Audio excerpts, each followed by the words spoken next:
We're in Medford, Oregon, just north of Ashland, Oregon, so the southern part, by I-5 back there. And this is Hawthorne Park. And Frank, why are we standing here in Hawthorne Park? Just mention what's going on with it. Oh, we had to make an exchange of the Torreya seeds, 1,000 of them. Have you ever had any of these seeds sprout during the winter time? Of their first winter? No, they generally take longer because there's an immature embryo in there. Yeah. So the embryo has to grow, and that takes warm stratification to make it grow. And that's what I generally do. I just keep them in a warm situation, not overheated, and then they slowly mature, the embryo matures, and then they start to sprout. But it takes about 4 to 6 months for this to happen. It doesn't happen automatically. You're one of our fast germinators then. Well, what we've been told is they need to go through a winter cold stratification, like up in the Appalachians, and that often they need to go through 2 cold winters. But you're saying you never cold stratify these? No. I just warm stratify them, and they germinate sometimes in June or July or August. Yeah. And then they're ready to plant out. Okay, how do you protect these things from rodents? You have to cage them. Okay. You put them in a cage. Well, if you were to leave them in the bucket, you'd have to cage the bucket because rodents will find them. Oh, you're talking about it this. Oh, yeah. Yeah. I always put like something over the screen over the top. Right. Yeah. Okay. Yeah. So here's this. That's evolution. That's just mutation. Yeah, baby. So how many do we have in here? 1,000. Wow, and you've already sent 1,000 to I've already sent 2,000 out. So off of this tree at my mother's, there was over 3,000 seed collected. Wow. Which is remarkable. Is this the best year you've had?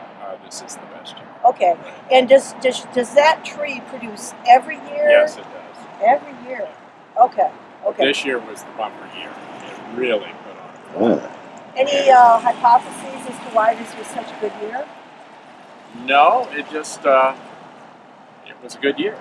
Okay. Just to put it simply. Okay. Now you've also planted 2 other Florida Torreyas. I've seen photos of it here. Okay, Frank Callahan, tell us about this Torreya. And there's 2 here. There's 2 stems that look kind of like that, right next to each other. Where are we, and how are they here? We raised these cuttings, and you can tell the lateral on these is much wider than the terminal is high. That's due to the fact that these came from cuttings, so they spread out horizontal rather than vertical. And where did the cuttings come from? Cuttings came from the U.S. National Arboretum, Washington, D.C. Right, because this is Florida Torreya, so it only actually grows in the east. Right. Yeah. And then we had a terrific snowstorm this year, which is very unusual for Medford. This is the first time in about 10 years that we've had this kind of snow. There was 8 inches of really wet snow, and as you can see, it did some damage on the Torreyas. So, what's your role in this? About 30 years ago, I got interested in plants that were on their way out, rare and endangered plants, and the Florida Torreya came to mind, as also the taxus, or the yew, the Florida yew, came to mind. So I decided to start a propagation program and create some refuges outside of the native range.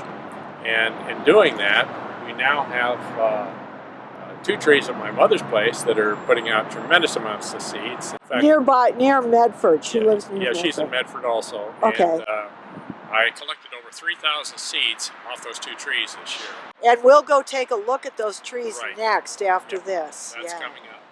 These are producing, as you can see, a few of the female seeds, but they're not fertilized. So they're woody. They'll never germinate. And because you do so much with trees, you actually cut this open, and you could see they were woody on the inside if they're this small that they don't have an embryo. But you also found some that do have an embryo. So we do have some male counterparts on this between these 2 trees. In terms of individual branches. Right. I've never seen seeds this small before on either the California Torreyas or the Florida Torreyas where I've seen seeds. These woody cones are much smaller than the, as you can see, much smaller than the actual female that has been pollinated. These two actually have the embryos. Yeah. But these have done very well, but we're not getting a lot of seed. Right. And these, the male counterparts on these must be in rare status. So the tree's not getting pollinated properly. Yeah. So eventually we may have to graft a little bit of cyanwood with a male counterpart on this to get it going. How old would this tree be? About 22, 24 years. Okay, 22, 24 years, multi-stem, but as you look up, you see there's no single trunk. It's growing as a very, very large shrub. This tree originally started from cuttings, and the cuttings came from lateral branches instead of vertical cuttings, and henceforth they have spread on a lateral basis. So you've got a big shrub is what it amounts to. It's much wider than it is tall, and it'll continue that. But we're getting a little bit of sport mutation up near the top on a few of them that want to go vertical. They want to be real trees. So a new experiment has come into force. We may be able to take those cuttings from the top and get a regular conifer type, conical conifer type from this material here, which is mostly horizontal. Okay, we're on the opposite side of the tree now, and we looked around. There's a number of these, but this is, talk about why this might be a good one to cut and root to get a real tree out of. This one already has a nice vertical posture to it, as you can see, and it has a terminal bud.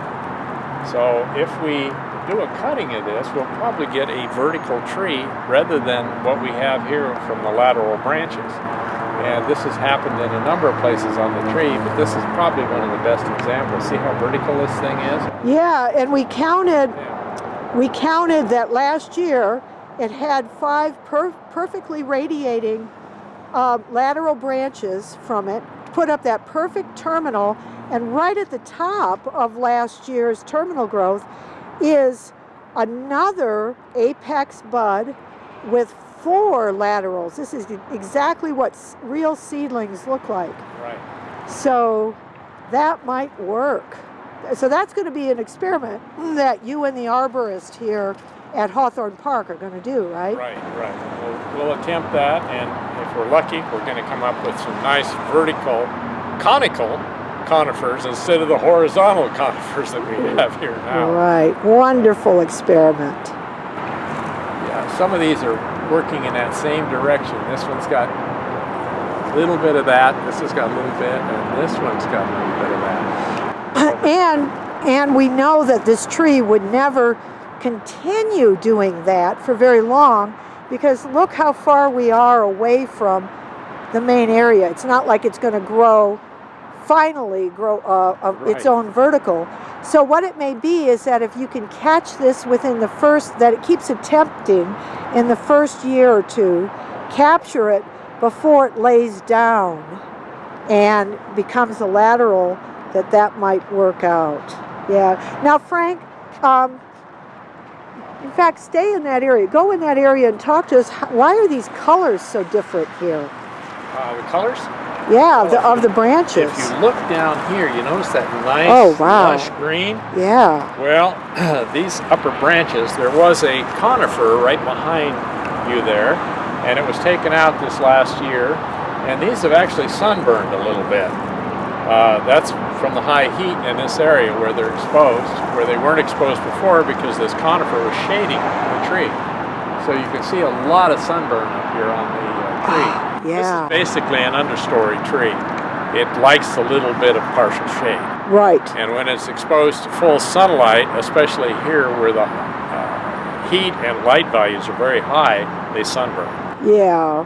And also what we've known back east is that the leaves can adapt if given time. So these leaves grew, you know, in partial shade, and obviously these are green because they're right now being shaded by these ones, you know, they're being shaded by the golden leaves, so they're able to stay green. But eventually this thing will produce new little branches, keep growing, these leaves will drop off, and the new leaves will have pigments in them necessary to protect from UV sunburn, that the tree will adapt over the years.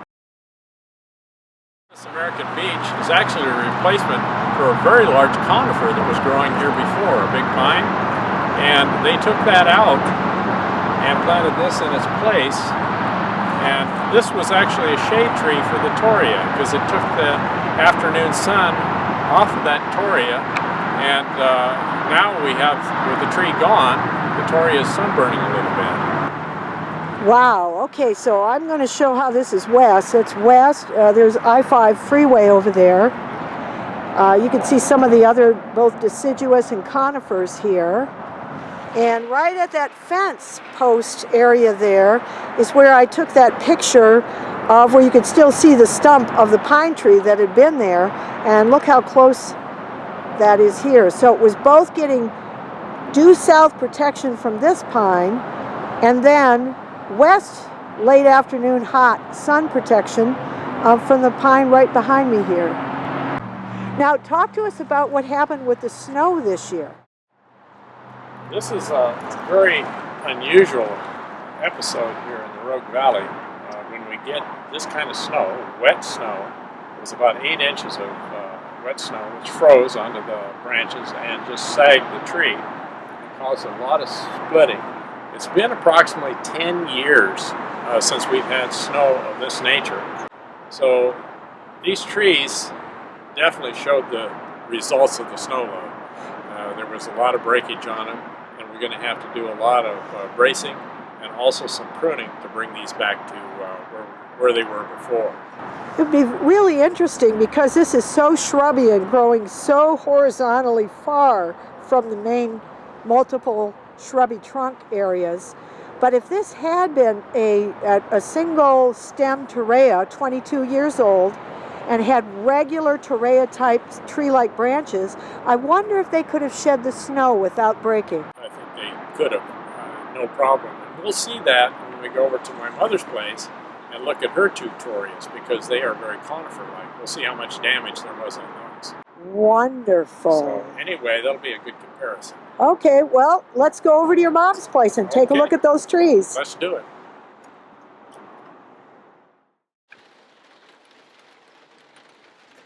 Yeah, this is kind of impressive.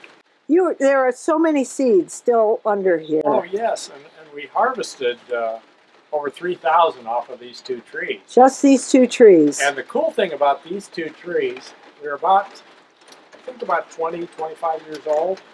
I planted them here. From seeds, from seeds. Oh yes.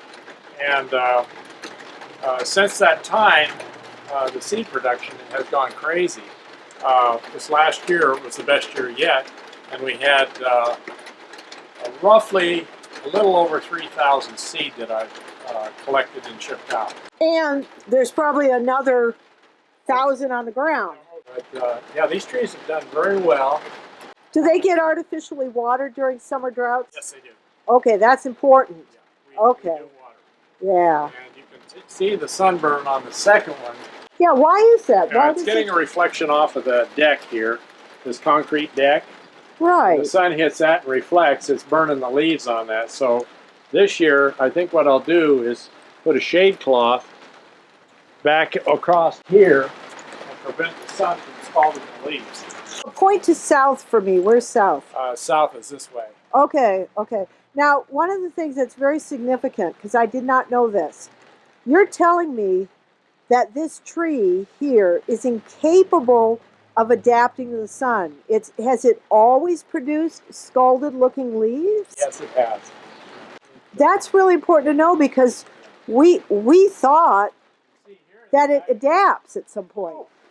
So when you first planted that, it wouldn't have gotten, when it was short, it would not have gotten the angle of sun off of here. So it would be green when it was smaller. It was very green. Okay. And you see how green they are under the canopy here. Oh, this is where they're doing their best. Okay, now talk to me about that. What, I mean, the right under this roof here, this is the darkest green with the biggest needles. Why? Well, I think in the wild, this is a subcanopy tree. Right, yeah. And it needs the protection from the other trees filtering the light from up above to keep the heat and the solar activity off of the plants. They're kind of like the yew. The yew does best in a hot, dry climate when it's an understory plant. Right. Now, what about the California Torreya? But same way. Same way. It'll also scald out. Not to the degree these do. The Florida Torreya does this to the extreme. The California Torreya planted on the same site would not have near the burning. So what you're saying is that if we want to plant to get seeds in full sun, we should be careful and have the full sun happen in the morning, east facing. Right.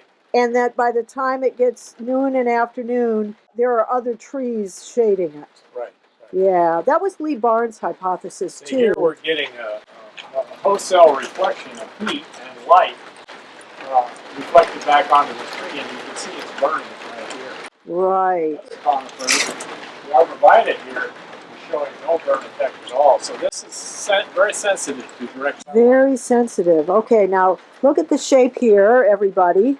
You can see there's a single stem, and those tall brown stems there are the classic basal sprouts coming up. In case anything happens to the main stem, they'll take over. That's right. So even though this is the densest foliage I have seen anywhere, Really?